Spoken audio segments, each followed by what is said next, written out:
summer, bawal daw magkasakit para talagang ma-enjoy natin ang bawat araw ng bakasyon. Kaya naman ang Department of Health all out ang pakikipaglaban sa measles. Paano? Panuorin natin ang good news ni Mark Zambrano. Summer na naman. Uso ang pamamasyal at pagpapakasaya. Pero uso rin ang mga sakit na dala ng tag-init tulad ng measles o tigdas. Ang tigdas ay tinatawag ding rubella. Ito ay nakakahawang respiratory infection na dulot ng virus.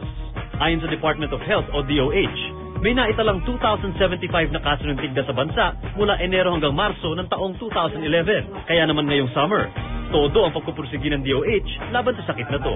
Ang iligtas sa tigdas ang Pinas ay isang paraan, malawakang kampanya ng Department of Health kung saan ang tigdas ay balak na nating tanggalin sa ating bansa.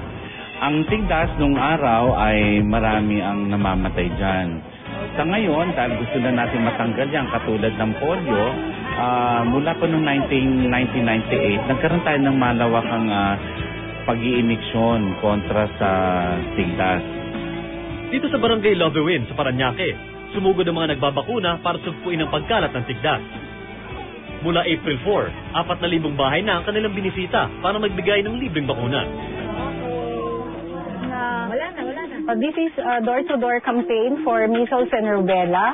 We started last April 4 and will end on May 4, 2011. Nagbabakuna po kami ng mga bata from 9 months up to 8 years old, before 8 years old, ng measles and rubella vaccine. Sa mga nanay po, inyo pong pabakunahan ng inyong mga anak ng measles, rubella vaccine natin, kailangan po nila ito. Malaking ginhawa at tulong ang naidulot ng kampanyang to sa mga residente. Malaking bagay na po ito sa amin. Dahil libre, tapos bahay-bahay pa po. Hindi na kami aalis na malayo yan para magpapakuna lang. Okay po, maganda po. Kasi po, libre siya. Kumbaga hindi na ako pupunta ng center kasi may trabaho ako parati.